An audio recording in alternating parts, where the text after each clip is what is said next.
আমাদেরকে দুনিয়াতে হায়াত দিয়ে পাঠিয়েছেন অতি অল্প, একদম অল্প। যে বলতে গেলে আগের জমানার উম্মতদেরকে আল্লাহ তাআলা যে হায়াত দিয়েছেন তাদের তুলনায় আমাদের হায়াত একদম অল্প। তো এই অল্প হায়াত আল্লাহ তাআলা আমাদেরকে দিয়ে দুনিয়াতে পাঠাইছেন। আবার এই অল্প হায়াতের মধ্যে আল্লাহ তাআলা আমাদেরকে অনেক ইমতিহান করবেন, অনেক পরীক্ষা করবেন। এটা আল্লাহ তাআলা নিজেই বলেছেন। শুধু আমাদেরকে নয়, আল্লাহ তাআলার নৈকট্য অর্জনকারী ব্যক্তি বান্দা যারা আছে তাদেরকে আল্লাহ তাআলা ইমতিহান করবেন। শুধু তাই নয়, এমনকি আল্লাহ তাআলা যে সমস্ত নবী রাসূল দুনিয়াতে পাঠাইলেন সমস্ত নবীদেরকেও আল্লাহ তাআলা ইমতিহান নিয়েছেন। কেমন ইমতিহান? এক এক নবী থেকে এক এক ইমতিহান, এক এক পরীক্ষা। হযরত আইয়ুব আলাইহিস সালাতু ওয়াস সালাম থেকে আল্লাহ তাআলা এমন পরীক্ষা নিয়েছিলেন যা ইতিহাসের কিতাবে লেখা। হযরত মূসা আলাইহিস সালাম ইমতিহান দিতে হয়েছে। হযরত ইব্রাহিম আলাইহিস সালাতু ওয়াস সালামকে আল্লাহ তাআলা ইমতিহান, ওনার থেকে আল্লাহ তাআলা ইমতিহান নিয়েছেন। ঠিক একইভাবে আল্লাহ তাআলা আমাদের থেকে ইমতিহান নিবেন, কোনো সন্দেহ নেই, কোনো সন্দেহ নেই। কিন্তু এই পরীক্ষা নেওয়ার সময় আমাদের করণীয় কি বা আমাদের কি করা উচিত, এই বিষয়ে আল্লাহ তাআলা কোরআনে বলেছেন, وَلَنَبْلُوَنَّكُمْ بِشَيْءٍ مِّنَ الْخَوْفِ وَالْجُوعِ وَنَقْصٍ مِّنَ الْأَمْوَالِ وَالْأَنفُسِ وَالثَّمَرَاتِ। আল্লাহ তাআলা বলেন, وَلَنَبْلُوَنَّكُمْ, আমি আল্লাহ তোমাদের থেকে ইমতিহান নেব, পরীক্ষা করব। কি দিয়া? বিশাইইম মিনাস সামাওয়াত বিশাইইম মিনাল খাউফ, আমি আল্লাহ কিছু জিনিসের মাধ্যমে তোমাদের থেকে পরীক্ষা নেব। জিনিসগুলি কি? বিশাইইম মিনাল খাউফ, তোমাদের দিলে আমি আল্লাহ দুশ্মনের ভয়ভীতি ঢুকাই দিব, দুশ্মনের ভয়ভীতি ঢুকাই দিব। ওয়াল খাউফি ওয়াল জু, মাঝে মাঝে আমি আল্লাহ তোমাদেরকে ভোগ ক্ষুধাও তো রাখবো, খানাপিনা দেব না, ক্ষুধাও তো রাখবো দুনিয়াতে। ওয়ানাকসিম মিনাল আমওয়াল, অনেক সময় আমি আল্লাহ তোমাদেরকে মাল দৌলত দেব, ভীষণ টাকা পয়সা দেব। আবার হঠাৎ করে বলে আমি ছিনিয়ে নেব, মাল দৌলত নিয়ে ফেলবো। এটা আল্লাহ তাআলার পক্ষ থেকে একটা পরীক্ষা। বিশাইইম মিনাল খাউফি ওয়াল জু'i ওয়া নাকসিম মিনাল আমওয়ালি ওয়াল আনফুস, আল্লাহ তাআলা বলেন আমি তোমাদেরকে ইমতিহান করব। তোমাদের ছেলে সন্তান কিংবা মেয়ে সন্তান কিংবা ভাই বোন আমি আল্লাহ নিয়ে আসব, তোমাদের সন্তানগণ আমি আল্লাহ নিয়ে আসব, এটা আমার পরীক্ষা। ওয়া নাকসিম মিনাল আমওয়ালি ওয়াল আনফুসি ওয়াস সামারাত, ফলমূল দিয়ে আমি আল্লাহ পরীক্ষা করব। কিভাবে? যে মানুষ লক্ষ লক্ষ টাকা দিয়ে ক্ষেত করবে, চাষ করবে, আমি আল্লাহ ওই ক্ষেতে ওই চাষে ফল দেব না। এখন আল্লাহ তাআলা যখন এই ইমতিহানগুলি নিবে, পরীক্ষাগুলি নিবে, তখন আমাদের কি করা উচিত? ধৈর্য ধারণ করা। আল্লাহ বলেন ওয়াবাশশিরিস সাবিরিন, হে নবী আপনি বলে দিন, সুসংবাদ দিন, যারা ধৈর্য ধারণ করবে তাদেরকে সুসংবাদ দিন। তাহলে আল্লাহ তাআলার পরীক্ষায় আমাদের কি করা উচিত? ধৈর্য ধারণ করা, মানে দড়ি ছিঁড়ে যাওয়া না হওয়া। যে অনেক মানুষ নাউজুবিল্লাহ বলে থাকে ফলনার ক্ষেতে যেভাবে আল্লাহ তাআলা ফলমূল দিয়েছেন আমার ক্ষেতে দেয় নাই, আমিও তো আল্লাহ তাআলার বান্দা, এইভাবে আল্লাহর বিরুদ্ধে তোহমত দিয়ে থাকে। এগুলি সব কুফরি কলমা। অনেক মানুষের সন্তান যখন ইন্তেকাল হয়ে যায় তখন মা বাপ বলে থাকে পৃথিবীতে এত সন্তান থাকতে আমার সন্তান আল্লাহ নিয়ে গেছে। আরো কি বলে সেরেঙ্গে ভাষায়, খুদাই না ফুয়াকে ভাই চলে যাবে বললে হয় না, না হয়। এইসবের মধ্যে আমাদের উচিত ওয়াবাশশিরিস সাবিরিন, ধৈর্য ধারণ করা। এক। 2 নম্বর, আমাদের কাছে যখন কোনো মুসিবত আসবে তখন আমাদের বলা উচিত আল্লাযীনা ইযা আসাবাতহুম মুসিবা ক্বালু ইন্না লিল্লাহি ওয়া ইন্না ইলাইহি রাজিউন। আল্লাহ তাআলা বলেন, হে মুমিন বান্দা, তোমাদের কাছে যখন মুসিবত আসবে তখন কি বলবা? ইন্না লিল্লাহি ওয়া ইন্না ইলাইহি রাজিউন। মুসিবত আসলে এই দোয়াটা পড়া মুস্তাহাব। আমাদের কাছে যখন মৃত্যু সংবাদ আসে তখন কি বলি? ইন্না লিল্লাহি ওয়া ইন্না ইলাইহি রাজিউন। কেন? মৃত্যুর সংবাদ এটাও একটা মুসিবত। মুসিবত বলতে কি মুসিবত? যে হাঁটার সময় বড় মুসিবতটা আছে। হাঁটার সময় কোনো ব্যক্তি যদি একটা হুশট খায়, সামান্য ব্যথা পাইছে, এটাও একটা মুসিবত। এই হুশটকেও বলেন ইন্না লিল্লাহি ওয়া ইন্না ইলাইহি রাজিউন। অনেক ফজিলত দোয়া এটা। হুজুর পাক সাল্লাল্লাহু আলাইহি ওয়াসাল্লামের একজন সাহাবী, তার নাম আবু সালামা। নাম কি? আবু সালামা। উনি একদিন রাসূল সাল্লাল্লাহু আলাইহি ওয়াসাল্লামের দরবারে গিয়ে আসার সময় হাসি মুখে হয়ে আসতেছে। তখন ওনার স্ত্রীর নাম উম্মে সালামা। নাম কি? উম্মে সালামা। উনি বলতেছেন, আমি দেখলাম আমার স্বামীকে এত হাসি খুশি রাসূলের দরবার থেকে আসতেছে। জিজ্ঞেস করলাম, তুমি হাসতেছো কেন, এত হাসি মুখী কেন? তখন উনি বলতেছে, যে ব্যক্তি, রাসূলে বলছে, যে ব্যক্তি মুসিবতের সময় এই দোয়া পাঠ করবে আল্লাহ তাআলা তাকে অবশ্যই অবশ্যই তার প্রতিদান দিয়ে দিবেন। বলি সুবহানাল্লাহ। তাহলে কি বলেছেন? যে ব্যক্তি মুসিবতের সময় ইন্না লিল্লাহি ওয়া ইন্না ইলাইহি রাজিউন পাঠ করবে আল্লাহ তাআলা তাকে অবশ্যই তার প্রতিদান দিবেন। এখন দেখেন, এই আবু সালামা যখন ইন্তেকাল করলেন, আবু সালামা, উম্মে সালামার স্বামী আবু সালামা, উনি যখন ইন্তেকাল করলেন, তাহলে আবু সালামা ইন্তেকাল করাটা উম্মে সালামার জন্য বড় একটা মুসিবত না? স্বামী যখন ইন্তেকাল হয়ে গেছে, উনি বলেছেন কি ওই রাসূলের হাদিস, ইন্না লিল্লাহি ওয়া ইন্না ইলাইহি রাজিউন। এই দোয়াটা পাঠ করলো। উনি আশাবাদী, রাসূল যেহেতু বলছে অবশ্যই অবশ্যই তার প্রতিদান আল্লাহ তাআলা দিবেন। তো ওনার জানাজা, কাফন দাফন সব হয়ে গেছে। একদিন আবু সালামা, উম্মে সালামা মনে মনে বলতেছে যে আমার স্বামী অনেক ভালো ছেলে, অনেক ভালো একজন মানুষ ছিল। আমি যদি এখন দ্বিতীয় স্বামী নিতে যাই, আবু সালামার মতো মানুষ পাবো এটা আমি আশা রাখি না। কেন? আমার আগের স্বামী অনেক কি ছিল? ভালো মানুষ ছিল। তো ঘটনাক্রমে একদিন রাসূল পাক সাল্লাল্লাহু আলাইহি ওয়াসাল্লাম ওনার বাসায় গেছেন। আমাদের নবী ওই উম্মে সালামার বাসায় গিয়েছিলেন। উনি আশাবাদী যে রাসূলের কথা বলছে এ দোয়া পাঠ করলে তাকে উত্তম বদলা দিবেন। স্বামী ইন্তেকাল এসে দোয়াটা পাঠ করলো।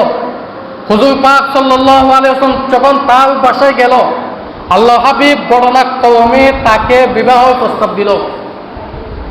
সেও রাজি হয়ে গেছে। এক পর্যায়ে তাদের বিবাহ হয়ে গেছে। এজন্য আমাদের নবীর স্ত্রী 11 জন, তার মধ্যে একজন উম্মে সালামা। এই উম্মে সালামা রাসূলকে পেয়ে তখন বলতেছে, এই রাসূল আবু সালামার থেকে 1000 কোটি গুণ উত্তম। সুবহানাল্লাহ। এটা কিসের বদৌলত? ওই আবু সালামা ইন্তেকালের সময় তিনার স্ত্রী উম্মে সালামা পাঠ করেছেন ইন্না লিল্লাহি ওয়া ইন্না ইলাইহি রাজিউন। এজন্য আমাদের কাছে যখন কোনো মুসিবত আসবে, মুসিবত বলতে কি? হাঁটার সময় একটা হুশট খেলাম, কিংবা যে কোনো মুসিবত, ছোট হোক কিংবা বড় হোক, আনা হোক সবচেয়ে বড় হোক, সকলে বলবেন ইন্না লিল্লাহি ওয়া ইন্না ইলাইহি রাজিউন। এটা কোরআনের শিক্ষা। এই মুসিবতের সময় যে সমস্ত ব্যক্তি দুটা কাজ, একটা ধৈর্য ধারণ করা আর একটা দোয়াটা পাঠ করা, ইন্না লিল্লাহি ওয়া ইন্না ইলাইহি রাজিউন। তখন আল্লাহ তাআলা বলেন, উলাইকা আলাইহিম সালাওয়াতুম মির রাব্বিহিম ওয়া রাহমা। এই সমস্ত ব্যক্তির উপর আমার দয়া সদা সর্বদা থাকবে। ওয়া উলাইকা হুমুল মুহতাদুন। এই সমস্ত ব্যক্তি হেদায়েত ইয়াফতা ব্যক্তি। এখন আসেন, মুসিবত বলতে সবচেয়ে বড় মুসিবত কি? যে তার মধ্যে অসুখ বিসুখ, এটা একটা মুসিবত। অনেক মানুষ আছে যে অসুখ বিসুখ হওয়া, অসুখ বিসুখ হয় না মানুষের, বড় বড় ক্যান্সার, আলসার, যে ফেটে টিউমার হয়, অনেক অসুখ বিসুখ মানুষের হয়ে থাকে। এটাও একটা আল্লাহ তাআলার পরীক্ষা। এটাও কি? আল্লাহ তাআলার পরীক্ষা। আগে বুঝুন, অসুখ বিসুখ এটা আল্লাহ তাআলার কাছ থেকে চেয়ে না নেওয়া। আল্লাহ আমাকে অসুস্থতা দেন, আল্লাহ আমাকে অসুস্থতা দেন, আল্লাহ আমাকে রোগ দেন, এইভাবে চাওয়ার মাধ্যমে না নেওয়া। সদা সর্বদা দোয়া করো, আল্লাহ আপনি আমাকে সদা সর্বদা সকল অসুখ বিসুখ থেকে হেফাজত করেন, সুস্থতা রাখেন, এটাই দোয়া। তবে কোনো ব্যক্তিকে যদি আল্লাহ তাআলা অসুখ বিসুখ দিয়ে থাকেন, অসুখ বিসুখ দিয়ে থাকেন, এটার মাধ্যমে আল্লাহ তাআলা ওই ব্যক্তির গুনাহ মাফ করে দেন। সুবহানাল্লাহ। অসুখ বিসুখ যাদের হয়, এটার মাধ্যমে আল্লাহ তাআলা তার গুনাহ মাফ করে দেন। এমনকি হাদিসের মধ্যে আছে, আল্লাহ তাআলা কোনো ব্যক্তির যদি শেষ পর্যায়ে বললেন চায়, তাকে জান্নাত দিতে চায়। এখন ব্যক্তি দুনিয়াতে অনেক গুনাহ করে ফেলছে। পৃথিবীতে এমন কোনো মানুষ আছে যে গুনাহ নেই? আছে, আমারও তো গুনাহ আছে। এখন কোনো ব্যক্তিকে আল্লাহ তাআলা ভালোবাসে, আল্লাহর ইচ্ছা তাকে জান্নাত দিবেন। এখন তার কাছে গুনাহ আছে, কে আছে? গুনাহ আছে। এগুলি কি করবেন? তখন আল্লাহ তাআলা ব্যক্তিকে দুনিয়াতে মুসিবতের সম্মুখীন করেন, অসুখ বিসুখ দিয়ে থাকেন, বড় বড় রোগ ব্যাধি দিয়ে থাকেন, বড় বড় বলা মুসিবত দিয়ে থাকেন। কেন? এগুলো দেওয়ার মাধ্যমে ওই ব্যক্তিকে সম্পূর্ণ গুনাহ থেকে মাফ করায় আল্লাহ তাআলা মৃত্যু দিয়ে তাকে জান্নাত দান করেন। বলি সুবহানাল্লাহ। এটা আল্লাহ তাআলার ওয়াদা। হাদিসের মধ্যে আছে, ক্বালা রাসূলুল্লাহ সাল্লাল্লাহু আলাইহি ওয়াসাল্লাম, মান ইউরিদিল্লাহু বিহি খায়রান ইউসিব মিনহু, আও কামা ক্বালা নবিয়্যু আলাইহিস সালাতু ওয়াস সালাম। নবী আলাইহিস সালাতু ওয়াস সালাম বলেছেন, উম্মত, আল্লাহ তাআলা যদি কোনো ব্যক্তি যদি শেষ পর্যায়ে বালাইত্ব চায়, আল্লাহ তাআলা তাকে মুসিবতে ফেলায়, আল্লাহ তাআলা তাকে মুসিবত দিয়ে থাকেন। এখন আমাদের সমাজের কিছু মানুষ বলে থাকি, এটা তৌসিক মুয়ে হাত তৈরিতে অর্থ নামাজ পড়ে না, হয় না নহয়? বলেন না, এটা তৌসিক মুয়ে হাত তৈব, এতে মানুষের হক চিনে না, এটা তৌসিক মুয়ে হাত তৈব। বিভিন্ন অসুস্থতা ব্যক্তির নামে বিভিন্ন মন্তব্য আমরা করি থাকি, ঠিক নয় না? এখন দেখেন, আমি কি জানি যে আল্লাহ তাআলা তাকে ভালোবাসা হিসেবে দিয়েছেন নাকি শাস্তি হিসেবে দিয়েছেন? কেউ জানি? এজন্য অসুস্থতা ব্যক্তির শানে এ সমস্ত মন্তব্য না করা উচিত। তবে কোরআনে একটা আয়াত, যাহারাল ফাসাদু ফিল বাররি ওয়াল বাহরি বিমা কাসাবাত আইদিন নাস, আল্লাহ তাআলা কিছু মানুষকে দুনিয়াতে মুসিবত দিয়ে থাকেন তাদের গুনাহের শাস্তি হিসাবে, তাদের গুনাহের শাস্তি হিসাবে। কেন? একজন মানুষ যখন দুনিয়াতে গুনাহ করতে করতে করতে করতে এমন পর্যায়ে পৌঁছে যায়, আল্লাহকে চিনে না, রাসূলকে চিনে না, মসজিদ চিনে না, মাদ্রাসা চিনে না, আলেম উলামা চিনে না, কিছুই চিনে না, সে একা 100 কিছুই চিনে না, তখন আল্লাহ তাআলা তাকে একটা ধাক্কা দিয়ে মুসিবত দিয়ে বুঝাই খালেক বলতে একজন আছে, এটা বুঝাই তাকে। তখন আল্লাহ তাআলা তাকে মুসিবত দেয় কি হিসাবে? শাস্তি হিসাবে, শাস্তি হিসাবে। এখন দেখেন, যে সমস্ত ব্যক্তির অসুস্থতা হয়, এটার কারণে আল্লাহ তাআলা তার গুনাহ মাফ করে দেন। নবীর হাদিস, হাদিসের মধ্যে আছে, ক্বালা রাসূলুল্লাহ সাল্লাল্লাহু আলাইহি ওয়াসাল্লাম, মা ইউসিবুল মুসলিমা মিন নাসাবিন ওয়ালা ওয়াসাবিন ওয়ালা হাম্মিন ওয়ালা হুসনিন ওয়ালা আযা ওয়ালা গাম্মা হাত্তা শাওকাতি ইশাকুহা। হয় আল্লাহ তাআলা কোনো বান্দাকে কোনো মুসিবত দিল, কোনো অসুস্থতা দিল, কিংবা কোনো ব্যক্তির মাথায় টেনশন আসলো, কি আসলো? টেনশন, মুসিবত, ছেলে সন্তানের টেনশন, যে কোনো টেনশন মাথায় আসলো, আল্লাহ হাবিব বলেছেন এটার কারণে ইল্লা কাফফারাল্লাহু বিহি খতায়া, আল্লাহ তাআলা সমস্ত এগুলির কারণে ওই ব্যক্তির গুনাহ মাফ করে দেন। বলি সুবহানাল্লাহ। এজন্য অসুস্থতা হয়ে গেলে নাহুশ না হওয়া, কি না হওয়া? নাহুশ না হওয়া। এখন অনেক মানুষ বলে থাকে যে অসুস্থতা অসুখ দেওয়ার মালিক কে? আল্লাহ। কোনো সন্দেহ আছে? অসুখ দেওয়ার মালিক কে? আল্লাহ। এখন সুস্থতা করার মালিকও কে? আল্লাহ। কিছু মানুষের ধারণা যে আল্লাহ অসুস্থতা দে, ওই আল্লাহ সুস্থতাও দে, তবে মাঝখানে চিকিৎসা কিংবা ওষুধ সেবন করা এগুলো আমি করব না। কেন? যে আল্লাহ অসুস্থতা দে, সেই আল্লাহ সুস্থতাও দিয়ে থাকেন, মাঝখানে আমি ওষুধ সেবন কিংবা চিকিৎসা নেব না, এমন আকীদা বিশ্বাস করা কুফর ছাড়া কিছু নেই। কেন? আল্লাহ নবীর এক হাদিস, সাহাবায়ে কেরাম যখন জানলেন অসুখ দেওয়ার মালিককে আল্লাহ, সুস্থতা দেওয়ার মালিককে আল্লাহ, তখন সাহাবায়ে কেরাম নবীজিকে জিজ্ঞেস করলেন, ইয়া রাসূলুল্লাহ, আমরা কি ঔষধ সেবন করব, চিকিৎসা নেব? সাহাবাগণ নবীজিকে জিজ্ঞেস করলেন। তখন নবীজি বললেন, হ্যাঁ, তাদা দাও, ওষুধ সেবন করে চিকিৎসা নাও। তাহলে আল্লাহর উপর তাওয়াক্কুল করা কিসের মাধ্যমে? পন্থা অবলম্বন করার মাধ্যমে। এখন দেখেন, সন্তান দেওয়ার মালিককে বলেন না আল্লাহ। কোনো ব্যক্তি যদি বিবাহ করা ছাড়া সন্তানের আশা করা, এটার নাম কি তাওয়াক্কুল? বলেন না। সন্তান বিবাহ ছাড়া কোনো ব্যক্তি ইতিহাসে মা বাপ হয়েছে নজির আছে? আছে? নাই। তাহলে আল্লাহর উপর তাওয়াক্কুল করবে সন্তানের জন্য কখন? ওই মাধ্যমটা অবলম্বন করার মাধ্যম কি? বিবাহ। মাধ্যম কি? বিবাহ।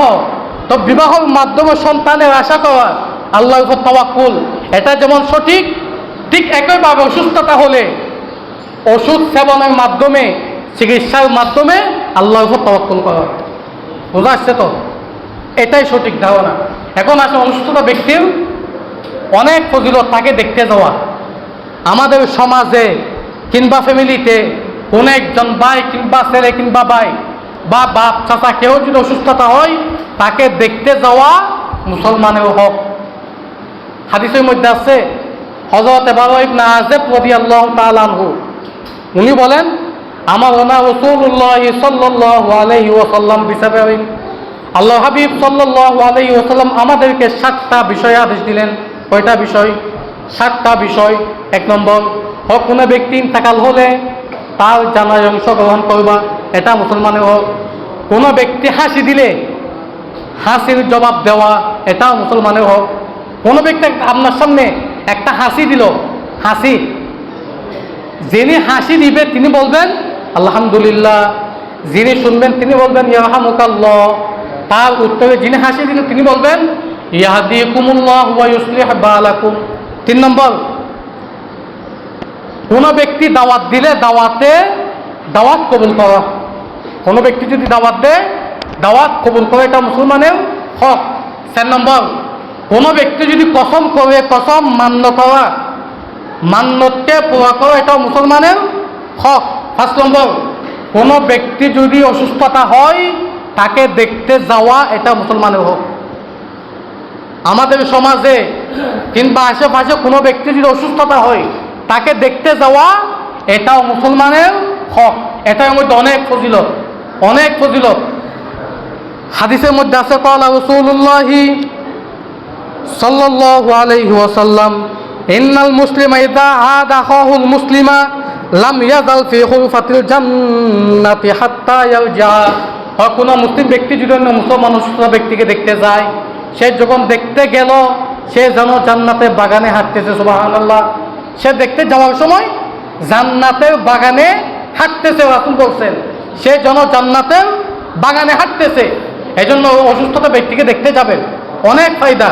এক হাদিসের মধ্যে আছে যে কোনো ব্যক্তি অসুস্থতা ব্যক্তিকে দেখতে গেল কিংবা কোনো একজন মুসলমান মুসলিম হাইসিয়তে দেখা করতে গেল, 2টা কথা, অসুস্থতা ব্যক্তিকে দেখতে গেল কিংবা একজন মুসলিম হিসেবে মুসলিম ব্যক্তিকে দেখতে গেল, আল্লাহ হাবিব বলেছেন তখন একজন ফেরেশতা আমি আল্লাহ নিযুক্ত করে দিই। ওই ফেরেশতা ঘোষণা দেখি, ইন তিবতা ওয়া তাবা মামশাকা, হয় তোমার পথচলা কল্যাণময় হোক, তোমার পথচলা কল্যাণময় হোক। আরো কি বলেন, ওয়া তাবাওয়াতা মিনাল জান্নাতি মুনজিলা, হয় তুমি তো জান্নাতে একটা বাগান বানিয়ে ফেলছো। তুমি জান্নাতে অসুস্থতা ব্যক্তিকে দেখতে যাওয়া মানে জান্নাতে একটা বাগান বানিয়ে নেওয়া। এটা নবীজি বলেছেন, আল্লাহ তাআলা অবশ্যই অবশ্যই তা দান করবেন। একজন অসুস্থতা ব্যক্তিকে দেখতে যাবেন, অনেক ফজিলত, অনেক ফজিলত। আর এক হাদিসের মধ্যে আছে 70,000 ফেরেশতা কোনো ব্যক্তি অসুস্থতা ব্যক্তিকে দেখতে গেছে সকালে, কোন টাইমে? সকালে দেখতে গেছে।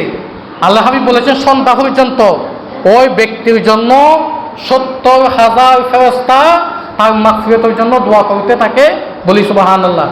আর কোনো ব্যক্তি যদি সন্ধ্যায় দেখতে যায়, সন্ধ্যায় সকাল পর্যন্ত 70,000 ফেরেশতা তার মাগফিরাতের জন্য দোয়া করতে থাকে। এগুলি সব হাদিস। অন্য এক হাদিসের মধ্যে আসছে কোনো ব্যক্তি অসুস্থতা ব্যক্তিকে দেখতে যাওয়ার আগে মান তাওয়াজ্জা ফাহসানাল ওযু, ভালোভাবে উযু বানাইলো।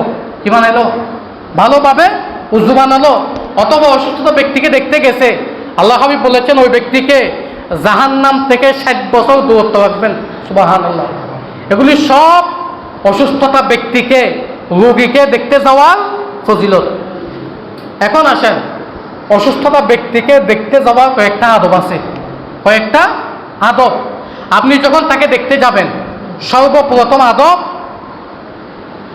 তার সাথে এমন কথা না বলা যে কথার কারণে সে কষ্ট পায়। বোঝা আসছে তো?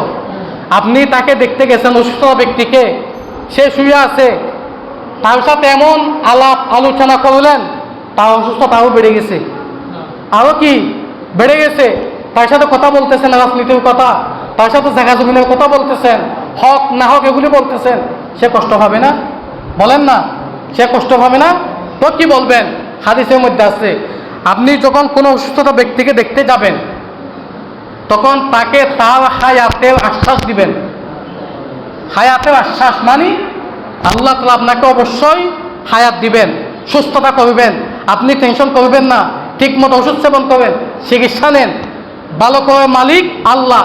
এই সমস্ত কথা বলার কারণে হাদিসের মধ্যে আছে, যদিও ওই ব্যক্তি রোগ ব্যাধি অসুখের মধ্যে শামিল, সে ভালো হবে না, কিন্তু ভালো না হলেও এই সমস্ত কথার কারণে তার নফসে শান্তি পায়।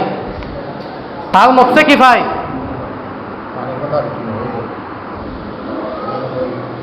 সম্মানিত মুসাল্লিয়ানে কেরাম, আবার এলাম শুনি যে বিদ্যুৎ না থাকার কারণে মসজিদে পানি নেই। আমরা যারা মসজিদে আসবো সবাই নিজ নিজ স্থান থেকে উজু করে আসার অনুরোধ হইল। মসজিদে পানি নাই, সবাই পুকুর থেকে কিংবা যে যেখান থেকে পাবেন উজু করে আসবেন। তো আসেন, এই সমস্ত ভালো কথা বলার কারণে যখন বলবেন আল্লাহ আপনাকে হায়াত দিবেন, আল্লাহ আপনাকে অবশ্যই সুস্থ করবেন, এই সমস্ত কথা বলার কারণে তার হায়াত না থাকলেও তার দিলে কিভাবে শান্তি পাবে, তার দিলে একটা শান্তি পাবে, শান্ত অনুভব হবে। 3 নম্বর আদব, অসুস্থতা ব্যক্তিকে যখন দেখতে যাবেন তার ডান হাত এইভাবে হাত রাখবেন, তার ডান হাতে হাত রাখি একটা দোয়া পড়বেন। সবাই বলেন, আসআলুল্লাহ রব্বাল আরশিল আযীম আন ইয়াশফিয়াকা। এই ছোট্ট একটা দোয়া 7 বার পাঠ করবেন। রোগীর ডান হাতে আপনার ডান হাতটা রাখিয়া এই দোয়াটা 7 বার পাঠ করবেন। আসআলুল্লাহ রব্বাল আরশিল আযীম আন ইয়াশফিয়াকা, আসআলুল্লাহ রব্বাল আরশিল আযীম আন ইয়াশফিয়াকা। নবী আলাইহিস সালাতু ওয়াস সালাম বলেছেন, যে ব্যক্তি এই দোয়াটি রোগীর হাতে হাত রেখে পাঠ করবেন আল্লাহ তাআলা অবশ্যই ওই রোগীকে সুস্থতা দান করবেন। বলি সুবহানাল্লাহ। এগুলি মাথায় রাখবেন, দোয়াগুলি পাঠ করবেন। 5 নম্বর আদব, আমরা অসুস্থ ব্যক্তির জন্য দোয়া করি, ঠিক না? সে যেন সুস্থ হয়ে যায়। অথচ হাদিসের মধ্যে আসছে, তোমরা যখন কোনো ব্যক্তিকে দেখতে যাবে তার কাছ থেকে তুমি দোয়া চাও। অসুস্থতা ব্যক্তি থেকে তুমি দোয়া চাও। কেন? হয় তার দোয়াটা ফেরেশতার দোয়ার সমতুল্য। সুবহানাল্লাহ। আল্লাহ হাবিব বলেছেন, ক্বালা রাসূলুল্লাহি সাল্লাল্লাহু আলাইহি ওয়াসাল্লাম, ইযা দাখালতা আলাল মারিজ, হয় যখন তুমি কোনো অসুস্থতা ব্যক্তিকে দেখতে যাবে, ফামুহু, তুমি তাকে আদেশ দাও, ইয়াদউ লাকা, সে যেন তোমার জন্য দোয়া করে, সে যেন তোমার জন্য দোয়া করে। কেন? ফাইন্না দুআহু কাদুআইল মালাইকা, অসুস্থতা ব্যক্তির দোয়া ফেরেশতার দোয়ার সমতুল্য। ফেরেশতার দোয়া যেমন কবুল হয় নিশ্চিত, অসুস্থতা ব্যক্তির দোয়া কবুল হয় নিশ্চিত, কোনো সন্দেহ নেই। ফেরেশতার দোয়া কবুল হয় এতে কোনো সন্দেহ আছে? নাই। ঠিক একইভাবে অসুস্থতা ব্যক্তির দোয়া কবুল হবে তো কোনো সন্দেহ নাই। এই জন্য তাদের থেকে দোয়া চাইবেন, তাদের দোয়া ফেরেশতার দোয়ার সমতুল্য, ফেরেশতার দোয়া সমতুল্য। তো অসুস্থতা ব্যক্তির কাছে দোয়া চাওয়া এটা হাদিস দ্বারা সাবেত, হাদিস দ্বারা প্রমাণিত। এজন্য নবী আলাইহিস সালাতু ওয়াস সালাম যে কোনো অসুস্থ ব্যক্তিকে তাদের কাছে গেলে নবী আলাইহিস সালাতু ওয়াস সালাম নিজে তাদের কাছ থেকে দোয়া চাইতেন। তো আসেন বলতে চাইলাম, এটা আমাদের হায়াত একদম অতি অল্প। এই হায়াতের মধ্যে আল্লাহ তাআলা আমাদের থেকে অনেক ইমতিহান নেবেন, অনেক পরীক্ষা নেবেন, তা আল্লাহ তাআলা কোরআনে স্পষ্ট উল্লেখ করেছেন। তো যে কোনো মুসিবতে, যে কোনো পরীক্ষায় আল্লাহ তাআলা যদি আমাদেরকে সম্মুখীন করে, আমাদের কি করা উচিত? 1 নম্বর, ধৈর্য ধারণ করা।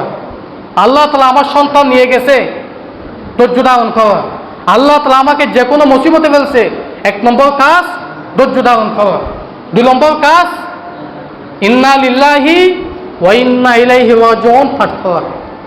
একটা হাদিস বলি, যে একজন ব্যক্তির সন্তান ইন্তেকাল হয়ে যাওয়া, এটা বাবার জন্য বড় একটা মুসিবত না?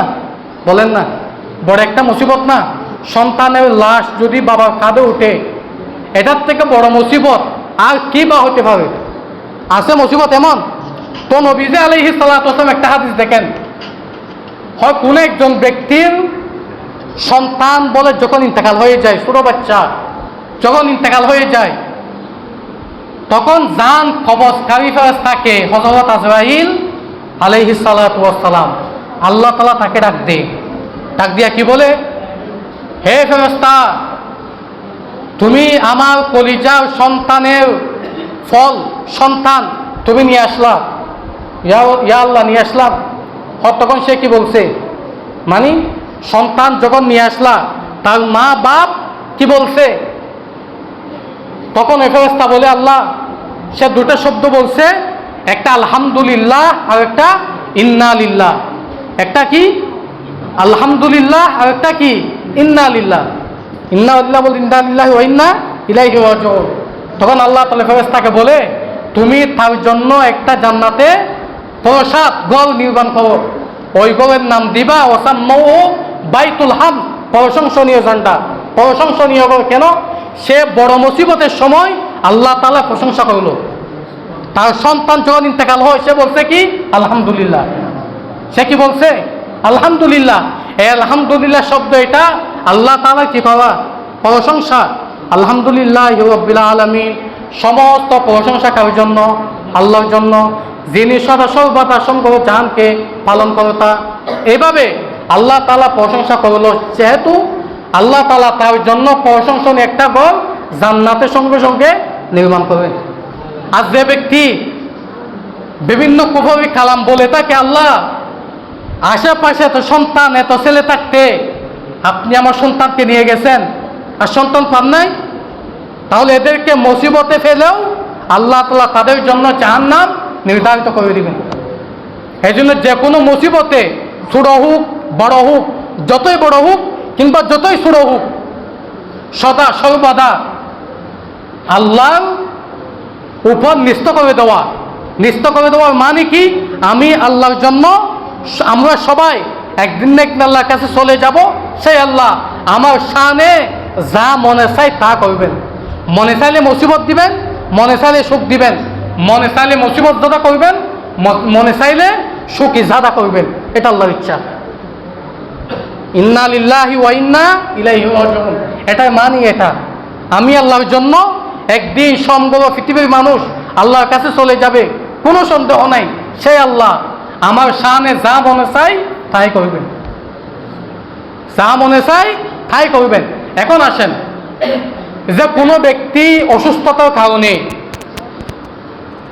বেশি অসুস্থতার কারণে একদম জর্জরিত হয়ে গেছে, কিংবা মুসিবতে পড়ে একদম জর্জরিত হয়ে গেছে, বেশি মুসিবত, এত মুসিবত যে তসবিহ ছাড়া, দেখেন এটা যদি এখানে কেটে দিই, একটা ফুটতে থাকবে, তো অনর্গল ফুটতে থাকবে, কোনো সন্দেহ নেই। ঠিক তো? ঠিক একইভাবে কোনো মানুষের কাছে এইভাবে লাগাতার যদি মুসিবত আসতে থাকে, অনেক মানুষ দোয়া করে আল্লাহর কাছে, আল্লাহ আমাকে নিয়ে নিন, তথা মৌতকে তালাশ করবে, মৌত তালাশ করবে। এখন দেখেন কোনো ব্যক্তি মৌত তালাশ করা, আল্লাহ আপনি আমাকে নিয়ে নেন, এভাবে বলা, এটা ইসলামে কি বলে? মৌত তালাশ করা ইসলামে কি বলে? হাদিসের মধ্যে আছে, ক্বালা রাসূলুল্লাহি সাল্লাল্লাহু আলাইহি ওয়াসাল্লাম, লা ইয়াতামান্না আহাদাকুমুল মাউত, হে আমার সাহাবায়ে কেরাম, হয় তোমাদের মাঝে যেন কেউ মৌতকে তালাশ না করে, মৌতকে তালাশ না করে। তাই মানে একজন ব্যক্তি যত মুসিবত জড়া হোক না কেন মৌতকে তালাশ করা যাবে না, মৌতকে তালাশ করা যাবে না। হয় যিনি মৌতকে তালাশ করবে তার দুই অবস্থা, হয়তো সে মুমিন হবে, না হয় সে কাফের হবে, হয়তো সে মুমিন হবে, না হয় সে গুনাহগার হবে। যদি মুমিন হয় সে মৌতকে তালাশ করবে না কেন, সে যদি আরও কিছু হায়াত পায় সে নামাজ পড়বে, যাকাত দিবে, হজ করবে, রোজা রাখবে, এগুলির কারণে সে জান্নাতে উচ্চ মকাম লাভ করবে। আর যদি সে গুনাহগার ব্যক্তি হয়, হয়তো আরও কিছু হায়াত ফেলে সে এমন সময় গিয়ে পৌঁছবে আল্লাহর কাছে তওবা করে খাস নিয়তে ইন্তেকাল করবে, আল্লাহর কাছে তওবা করে খাস নিয়তে সে মৃত্যুবরণ করবে। এই জন্য মৌতকে তালাশ করা নিষেধ। হ্যাঁ, এতটুকু বলা যায়, আল্লাহ আমি দুনিয়াতে যদি টাকার কারণে আমার যদি কল্যাণ হয়, আমার যদি ভালো হয়, আপনি আমাকে হায়াত দেন। যদি টাকার কারণে যদি কল্যাণ না হয়, মৌত যদি আমার যদি বালাই হয়, আল্লাহ আপনি আমাকে মৌত দেন। এভাবে দোয়া করা যাবে। আল্লাহ তাআলা সবাইকে আমল করার তৌফিক দান করুক। ওয়া আখিরু দাওয়ানা আলহামদুলিল্লাহি রাব্বিল আলামিন। সবাই একটা মাসালা শুনি, সেটা কি? জানাজার নামাজের একটা মাসালা। আমরা যখন জানাজার নামাজে যাই সবাই জুতা পরে যাই, ঠিক না? জুতা পরে যাই। এখন জানাজার নামাজে জুতা পরে নামাজ পড়া এটার বিধান কি? এখন দেখেন, জুতার কোনো দোষ নেই, কিতাবে আছে কোনো ব্যক্তি জানাজার নামাজ না, একজনের জুতা পাক। আমি আপনাদের একটা প্রশ্ন করি, দেখেন একজনের জুতা পাক, একদম ইনটেক নিয়ে আসছে। এখন এই জুতা দিয়ে যদি সে মসজিদে ঢুকে ওয়াক্তিয়া নামাজ পড়ে, তার নামাজ কি হবে? আপনাদের দৃষ্টিভঙ্গি কি? হ্যাঁ, সবার দ্বিমত হবে না, এটাই তো। সব জুতার দোষটা কি? টুপি যেমন একটা লেবাস, এটা যেমন একটা লেবাস, জিসিমের বডির জুতাও একটা কি লেবাস। তো জুতার দোষটা কি? মাসালা হচ্ছে জুতা যদি পাক হয় জুতা দিয়েও নামাজ পড়া যায়। কি বললাম? জুতা যদি পাক হয়, আপনি নিশ্চিত 100% জুতা পাক, নিচতলাও পাক, উপরে পাক, ভিতরেও কি পাক, তাহলে জুতা দিয়ে নামাজ পড়া কি আছে? জায়েজ আছে। এমন একটা হাদিস, আল্লাহ হাবিব সাল্লাল্লাহু আলাইহি ওয়াসাল্লাম একদিন খোলা মাঠে সাহাবায়ে কেরামের ইমামতিতে নবীজি ইমামতি করতেছেন, সমস্ত সাহাবী পিছনে নামাজ পড়তেছেন। হঠাৎ নামাজের মাঝখানে নবীজি জুতা খুলে ফেলতেছেন, নামাজের মাঝখানে নবীজি জুতা খুলে ফেলতেছেন। এখন নবীজি যেহেতু জুতা খুলতেছেন, সমস্ত সাহাবীগণ নবীজি অনুসরণকারী না, তারাও নামাজে জুতা খুলে ফেলতেছে। তারা দেখেন নবীজিকে কিভাবে অনুসরণ করে। নামাজে যেহেতু নবীজি জুতা খুলে ফেলতেছেন, সমস্ত সাহাবী তা দেখে তারাও নামাজে জুতা খুলে ফেলতেছে। তো নবী আলাইহিস সালাতু ওয়াস সালাম নামাজ শেষে সাহাবায়ে কেরামদের দিকে মুখ করে বললেন, হে আমার সাহাবায়ে কেরাম, তোমরা কেন জুতা খুললা? তো সমস্ত সাহাবা উত্তর দিল, ইয়া রাসূলুল্লাহ, আপনার অনুসরণ, আপনি নামাজে খুলছেন, আমরাও কি নামাজে খুলে ফেললাম। ততক্ষণ আল্লাহ হাবিব বলেছেন, হে আমার সাহাবায়ে কেরাম, আমি যখন নামাজে দাঁড়াইলাম তখন হযরত জিবরাইল আলাইহিস সালাতু ওয়াস সালাম আসিয়া আমার কানে খবর দিল, ইয়া রাসূলুল্লাহ, আপনার জুতার নিচে ময়লা। তখন আমি সঙ্গে সঙ্গে জুতা খুলে ফেললাম। তো তোমাদের জুতার নিচে তো ময়লা নাই, তোমরা কেন খুললা? তো হাদিস দ্বারা কি বুঝি? জুতার মধ্যে, জুতাতে নিচে কিংবা উপরে কোনো অংশে যদি ময়লা না থাকে, বোঝা আসছে তো, তাহলে জুতা দিয়ে নামাজ পড়াও জায়েজ, কোনো সন্দেহ নেই। এখন জানাজার নামাজ যখন আপনি যাবেন, তা আমাদের সন্দেহ, যেহেতু অনেক পথ অতিক্রম করে গেছি, জুতার নিচে ময়লা আছে কি নাই আমাদের সন্দেহ, ঠিক তো? এই পর্যায়ে মাসালা যদি পাক থাকে নিশ্চিত আপনি নামাজ পড়তে পারবেন, কোনো সন্দেহ নেই জানাজার নামাজ। আর যদি নিচে অংশে যদি ময়লা থাকে, জুতা খুলে জুতার উপরে দাঁড়াবেন, নামাজ হয়ে যাবে। বোঝা যাচ্ছে তো? জুতা খুলে উপরে দাঁড়াইলে নামাজ হয়ে যাবে। এক, জুতার উপরে হিচ্ছায় যদি ময়লা থাকে, বোঝা যাচ্ছে তো, তখন জুতার সামনে ঠেলে দিয়ে আপনি মাটিতে দাঁড়াইতে হবে। এই মাসালাগুলি জানবেন, আমল করবেন। আল্লাহ তাআলা সবাইকে আমল করার তৌফিক দান করুক। যারা সুন্নত পড়ি না, সেটা সুন্নত পড়েনি।